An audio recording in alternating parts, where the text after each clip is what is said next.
Guys, what's up? Once again, it's mp4podcast.com. I have two very interesting stories I do want to talk about. The first one is that News Corp wants to sell off IGN for $1 million. Now, what's really funny is that back in 2005, News Corp acquired IGN for $650 million. Fast forward 7 years, the company has been valued by $550 million, which is a lot of money. And we're seeing the internet completely change very rapidly, and we're seeing things that were popular once and are not popular anymore.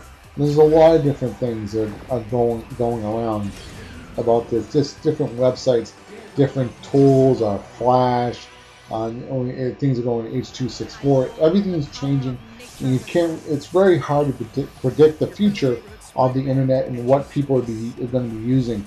So investing in certain things on the internet, it can be kind of scary. Now, about a year ago, News Corp was thinking about buying UGO and merging that with IGN. UGO and 1UP kind of merged because UGO bought 1UP. And so they don't really know what to do with IGN. They're going to hold on to it and for as much as they can, and either they're going to sell it to some other company that's even cheaper than $100 million. Maybe they'll sell it for $50 million or even less. And they're going to have to restructure the company. Now, what's really sad about IGN is I used to really love IGN. Back in the day, I'm talking about in the 90s, late 90s, I got my first email address at Hotmail, which I don't even have the password for anymore. But I back in the day when you signed up for Hotmail, you can sign up for you click these boxes, and you can get like video game news, sports news, political news, whatever your interest was in.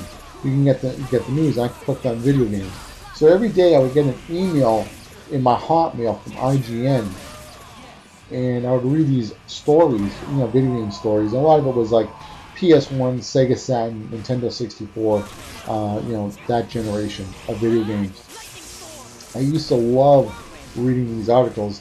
This to tell you, I used to log on with my Sega Saturn with my 26K modem because I used to like reading the news in bed with my television set. And I really enjoyed that. And then I found out, IGN's a website.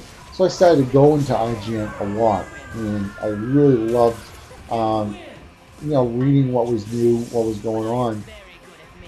And one of the things I loved about IGN is that you could find reviews by alphabetical order. So let's say I want to find Halo. I click on Xbox 360, I hit H, I would find Halo 3. And I could find any review of a game that I was interested in by just a few clicks. And I used to love that because I used to go to GameStop a lot, buy used games, and I can get an idea for a rating. I think there's a place called Metacritic, which is really good, where you can find reviews by multiple websites and give you an average. But they took that away. They took that alphabetical feature was removed from IGN for some reason. Now, this is just my theory why it might have happened. I could be completely wrong. Back in the day, when you wanted to get a job at IGN, you had to know HTML, and I think it was because if you were going to write for IGN, you had to put your reviews in alphabetical order, or your previews or your article. They had to be in alphabetical order. That was one of the things I loved about IGN, which was taken away. So lo and behold, that's no longer a requirement to work at IGN. You can just be a good writer, person that knows how to review games good. Do your review, and now if you want to find the Halo 3 review, you just have to dig through the pages, page 1, page 2, and so on. Another thing is, I think YouTube has taken away a lot of traffic from IGN. Even IGN themselves are now on YouTube.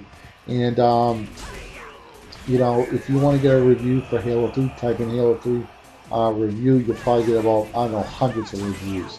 So there really isn't that much of a need to go to IGN.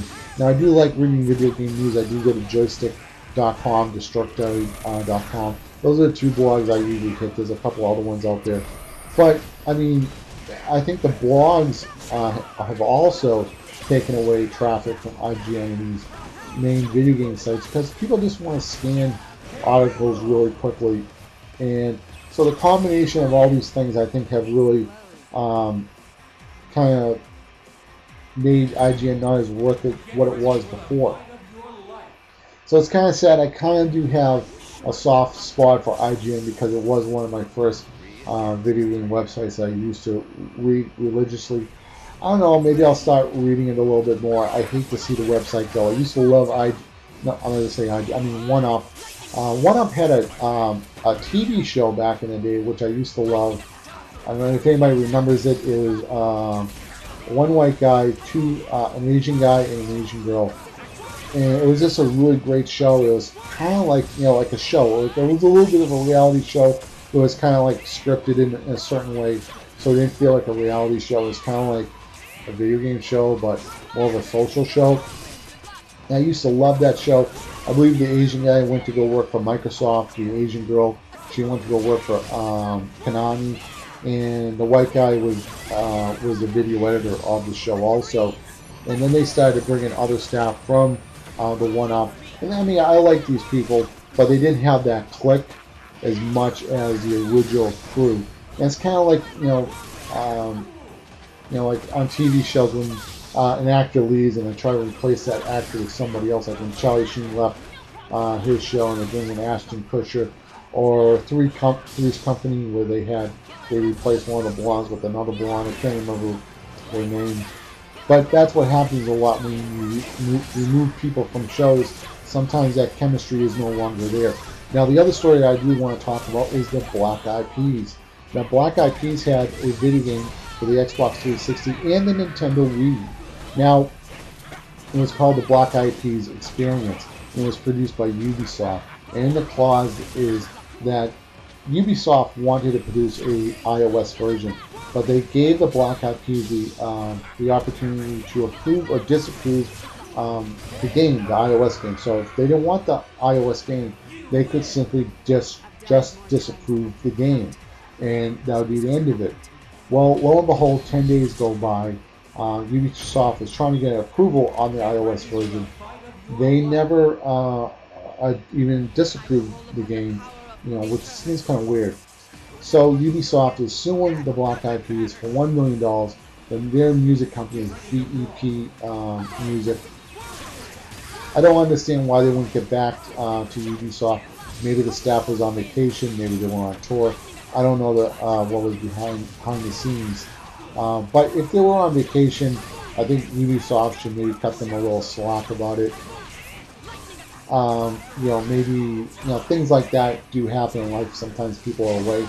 But if they were away, maybe some of the staff, the guys to set up the email, say, hey, we're away on vacation. The staff will be back on this date.